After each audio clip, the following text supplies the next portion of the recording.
warahmatullahi wabarakatuh. Hai, apa kabar semua? Semoga selalu dalam keadaan sehat dan tetap semangat. Kembali lagi dengan saya, Ibu Titin Mailestari, dalam mata pelajaran ekonomi kelas 11. Pada video kali ini akan membahas mengenai pajak bumi dan bangunan.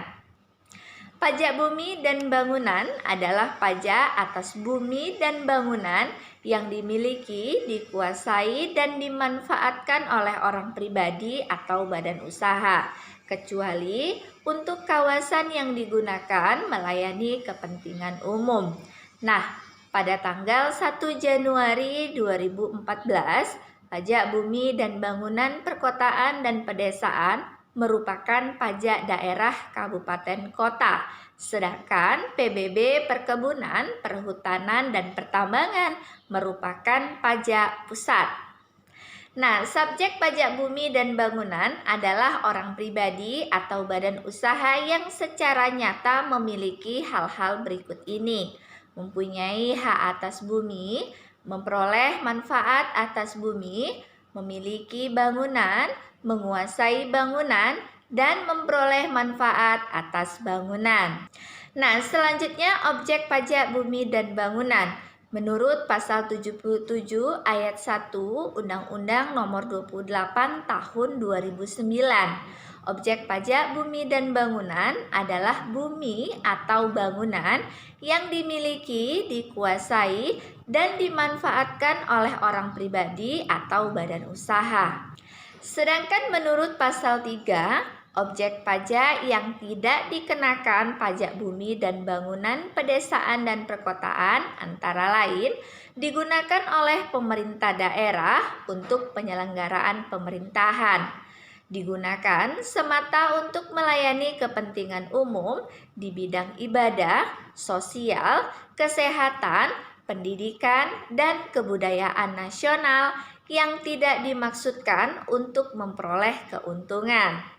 Digunakan untuk perkuburan, peninggalan purbakala atau sejenisnya, merupakan hutan lindung, hutan suaka alam, hutan wisata, taman nasional, atau tanah pengembalaan yang dikuasai oleh desa, atau tanah negara yang belum dibebani oleh suatu hak.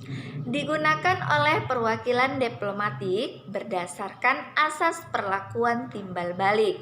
Digunakan oleh badan atau perwakilan lembaga internasional yang ditetapkan oleh Peraturan Menteri Keuangan. Selanjutnya, tarif pajak bumi dan bangunan pedesaan dan perkotaan.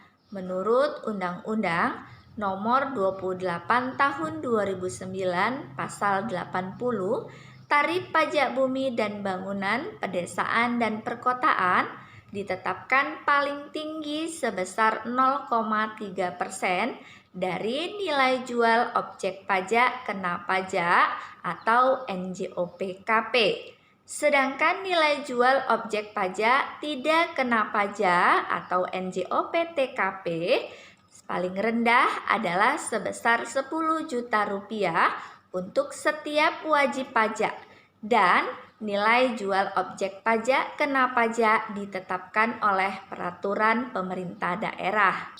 Nah, berikut ini adalah rumus menghitung pajak bumi dan bangunan yang dilakukan per 1 tahun sekali, yaitu pajak bumi dan bangunan sama dengan tarif pajak dikali nilai jual objek pajak kena pajak dikurang nilai jual objek pajak tidak kena pajak. Perhatikan contoh soal berikut ini. Diketahui Tuan Yunus memiliki tanah seluas 500 meter persegi dengan nilai jual sebesar Rp500.000 per meter persegi dan memiliki rumah seluas 200 meter persegi dengan nilai jual Rp600.000 per meter persegi. Berapakah pajak bumi dan bangunan terhutang Tuan Yunus jika diketahui NJOP-TKP berlaku sebesar 10 juta rupiah dan tarif pajak yang berlaku sebesar 0,1%? Nah, penyelesaiannya terlebih dahulu kita cari NJOP. Nilai jual objek pajak dari tanah 500 meter persegi dikali Rp500.000 sama dengan Rp250 juta. Dan rumah 200 meter persegi dikali Rp600.000 sama dengan Rp120 juta. Maka nilai jual objek pajaknya adalah sebesar Rp370 juta. Kemudian dikurangkan dengan nilai jual objek pajak tidak kena pajak atau NJOP TKP, yaitu sebesar Rp10 juta. Sehingga NJOP KP nilai jual objek pajak kena pajak Tuan Yusuf adalah sebesar Rp360 juta. Jadi PBB terhutang Tuan Yusuf adalah 0,1% dikali Rp360 juta sama dengan Rp360.000